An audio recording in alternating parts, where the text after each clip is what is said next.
একদিন মেহুলের কাছে বিট্টু নামের একটা লোকের কল আসে। বিট্টু মেহুলকে বলে যে সে জঙ্গলে আম কুড়োতে এসেছিল, কিন্তু কিছু ডাকাত তার পিছু করছে এবং সে খুব ভয় পাচ্ছে। বিট্টু, তুমি লাগাতার পালাতে থাকো, তুমি তোমার লোকেশন বলো, আমি এখনই সেখানে আসছি। বিট্টু মেহুলকে বলে যে সে এখন জঙ্গলের নদীর কাছে আছে এবং ঝোপের মধ্যে লুকিয়ে আছে। মেহুল দেরি না করে তখনই তার গানটা বার করে এবং তার গাড়ি করে জঙ্গলের উদ্দেশ্যে রওনা হয়। মেহুল পুরো স্পিডে গাড়ি চালায় এবং জঙ্গলের কাছে পৌঁছে যায়। জঙ্গল পর্যন্ত পৌঁছানোর জন্য মেহুলের কাছে তিনটে রাস্তা ছিল। প্রথম রাস্তা নদীর উপরের পুল দিয়ে যায়, দ্বিতীয় রাস্তা আমের বাগিচা দিয়ে যায় এবং তৃতীয় রাস্তা কাঁচা সড়ক দিয়ে যায়। তোমরা কি বলতে পারবে মেহুল তিনটের মধ্যে কোন রাস্তাটা নেবে?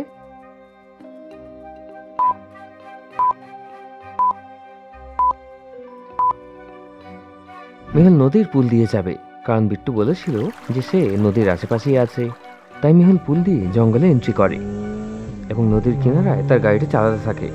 অনেক দূর পর্যন্ত সে বিট্টুকে খোঁজে, কিন্তু সে বিট্টুকে পায় না। Interesting, very very interesting. এখানে তো কেউ নেই। এরপর মেহুল গাছের নিচে তার গাড়িটাকে দাঁড় করায় এবং রিভলভার নিয়ে পায়ে হেঁটেই জঙ্গলের দিকে বেরিয়ে পড়ে। মেহুল ঘন জঙ্গলে পৌঁছে যায়। এখানে তো অনেকগুলো ঝোপ রয়েছে, মনে হচ্ছে বিট্টু এই জায়গাটার ব্যাপারে বলেছিল, কারণ পাশেই নদী রয়েছে। মেহুল কিছুটা এগিয়ে যায় তো সে তিনটে পাতলা রাস্তা দেখতে পায়।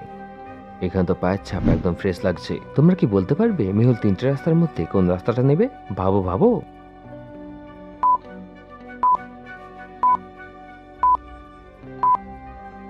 মন দিয়ে দেখো, প্রথম রাস্তাটাতে শুধু একজনের যাওয়ার পায়ের ছাপ রয়েছে, দ্বিতীয় রাস্তায় অনেকগুলো লোকের পায়ের ছাপ রয়েছে এবং তৃতীয় রাস্তায় জানোয়ারের পায়ের ছাপ রয়েছে।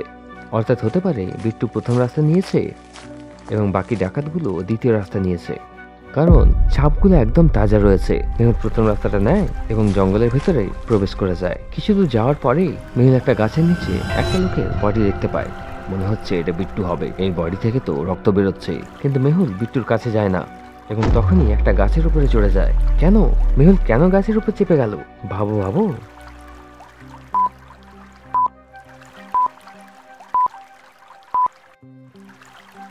মন দিয়ে দেখো, পাশের ঝোপে একটা সিংহ লুকিয়ে রয়েছে এবং পাতার পিছনে তার মুখটা স্পষ্ট দেখা যাচ্ছে। মেহুল তাকে দেখে ফেলে এবং নিজের প্রাণ বাঁচানোর জন্য গাছের উপরে চেপে যায়। মেহুল কিছুক্ষণ চুপচাপ গাছের উপর বসে থাকে। কিছুক্ষণ পরে সুযোগ বুঝে সেই সিংহটা মুখ থেকে বাইরে বেরিয়ে আসে এবং বিট্টুর কাছে যেতে শুরু করে। যদি আমি কিছু না করি তাহলে এই ভয়ানক সিংহটা বিট্টুকে খেয়ে ফেলবে। মেহুল তখনই তার রিভলভার দিয়ে হাওয়াতে একটা ফায়ারিং করে। বন্দুকের আওয়াজ শুনে সিংহ সেখান থেকে পালিয়ে যায়। মেহুল তখনই গাছ থেকে নিচে নামে এবং বিট্টুর কাছে যায়। বিট্টুর বুকে গুলি লেগেছিল এবং সে মারা গেছিল। মনে হচ্ছে সেই ডাকাতরা বিট্টুকে মেরে ফেলেছে। মেহুল বিট্টুর ডেড বডিটাকে ভালো করে চেক করে, তো তার কাছে সে মোবাইল এবং কিছু ডকুমেন্ট পায়। বিট্টু একটা প্রাইভেট কোম্পানিতে কাজ করত এবং তার কাছে তার ডকুমেন্টও ছিল। Interesting, very very interesting. অর্থাৎ তারা ডাকাত নয়, অন্য কেউ ছিল। তারা বিট্টুর খুন করতে এসেছিল। মেহুলের এটা কেন মনে হলো যে তারা ডাকাত ছিল না, বরং বিট্টুর মার্ডার করতে এসেছিল? ভাবো ভাবো।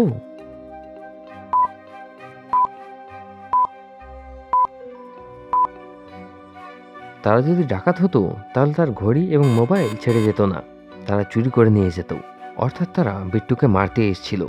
মেহুল বিট্টুর ডেড বডিটাকে তার গাড়ি পর্যন্ত নিয়ে আসে এবং ডেড বডিটাকে তার গাড়িতে রেখে তখনই জঙ্গল থেকে বেরিয়ে যায় এবং ডক্টর সঞ্জনা ল্যাবে পৌঁছে যায়। সবসময়ের মতো ল্যাবের দরজাটা একটা লজিক্যাল পাসওয়ার্ড দিয়ে বন্ধ আছে। এই চারটির মধ্যে একটা বাটন অড ওয়ান আউট। তোমরা কি বলতে পারবে সেটা কোন বাটনটা? ভাবো ভাবো।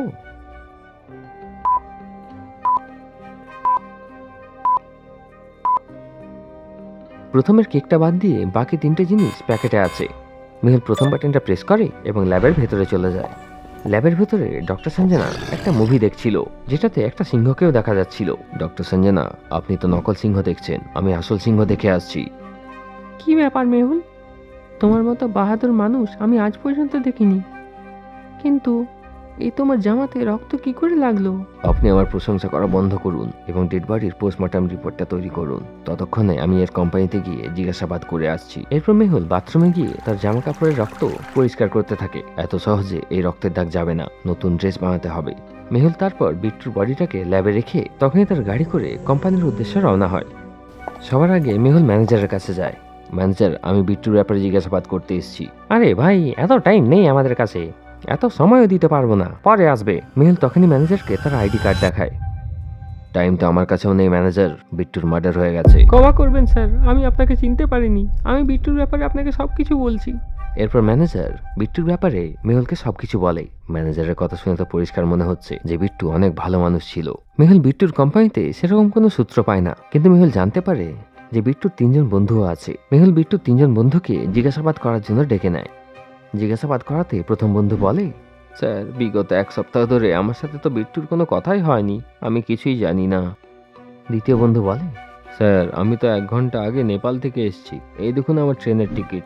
তৃতীয় বন্ধু বলে, বিট্টুর তো ম্যাঙ্গো জুস খুবই পছন্দের ছিল, আমরা তো 3 দিন আগেই মার্কেট থেকে একসাথে ম্যাঙ্গো জুস খেয়েছিলাম, তারপর থেকে আমি বিট্টুর সাথে দেখা করিনি, এই দেখুন সেই দিনের ছবি। 3জনের কথা শুনে মেহুল বুঝে যায় যে কে মিথ্যা কথা বলছে, কিন্তু তোমরা কি বুঝতে পারলে?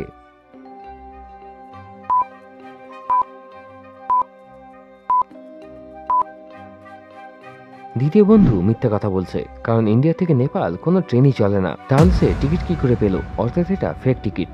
মেহুল তাকে ধরে ফেলে এবং জিজ্ঞাসাবাদ করে। তো সে বলে যে 2 দিন আগে 2জন গুন্ডা মিলে একজন লোককে খুব জোর মারছিল, কিন্তু বিট্টু সেখানে এসে তাকে বাঁচিয়ে নেয় এবং পুলিশকে খবর করে দেয়। পুলিশ সেখানে পৌঁছে যায় এবং পুলিশ ওই 2জন গুন্ডাকে অ্যারেস্ট করে নেয়। কিন্তু সেই গুন্ডারা জোরে জোরে চিৎকার করছিল এবং বলছিল যে বিট্টুকে প্রাণে মেরে দেবে, বিট্টুকে প্রাণে মেরে দেবে।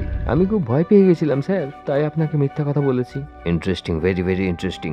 অর্থাৎ বিট্টুর মার্ডারে নিশ্চয়ই 2জন গুন্ডার হাত থাকবে। আমাকে জেলে গিয়ে সেই 2জন গুন্ডার ব্যাপারে জিজ্ঞাসাবাদ করতে হবে। মেহুল তখনই তার গাড়ি করে জেল পৌঁছে যায়। জেলের মধ্যে মেহুল 3জন পুলিশওয়ালাকে দেখতে পায়। তোমরা কি বলতে পারবে মেহুল 3জনের মধ্যে কোন পুলিশওয়ালার কাছে যাবে? ভাবো ভাবো।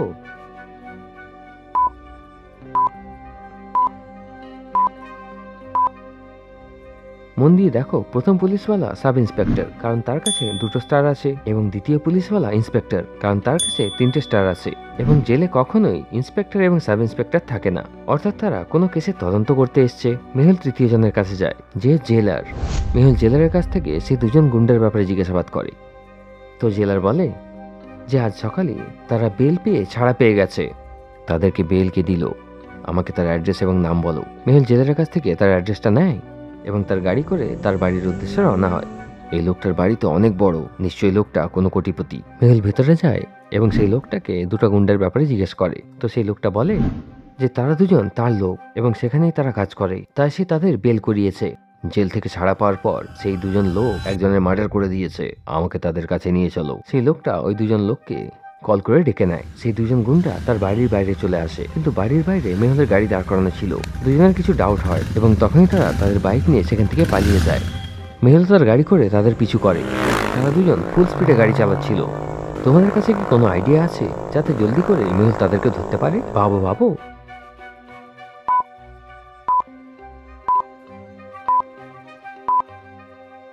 মন দিয়ে দেখো, হাইওয়েতে সামনে উপরে একটা ব্যারিয়ার লাগানো আছে এবং একটা ট্রাফিক পুলিশও দাঁড়িয়ে আছে। যদি সেই ব্যারিয়ারটা নিচে পড়ে যায় তো বাইকওয়ালাদের সেখানে দাঁড়াতেই হবে। মেহুল তখনই ট্রাফিক পুলিশকে কল করে ব্যারিয়ারটাকে নিচে নামিয়ে দেয়। খুব স্পিড থাকার কারণে সেই 2জন গুন্ডা সেখানে গিয়ে ধাক্কা মারে এবং তাদের বাইকটা নিচে পড়ে যায়। মেহুল এবং ট্রাফিক পুলিশওয়ালা মিলে তাদেরকে ধরে ফেলে। Case solved, detective Mehul rocks.